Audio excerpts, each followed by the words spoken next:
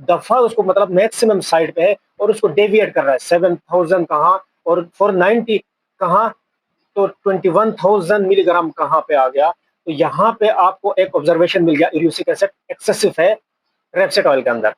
इसके अलावा डब्ल्यूएचओ की तरफ से भी कुछ रिजर्वेशन है due to presence of uric acid.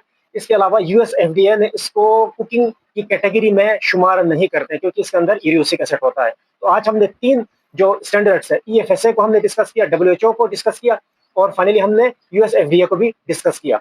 In 3 standards को कंपाइल करें, समराइज करें, तो जो हमें इसका रिजल्ट मिलता है इसके मुताबिक rapeseed oil is not fit for human consumption due to presence of uric acid.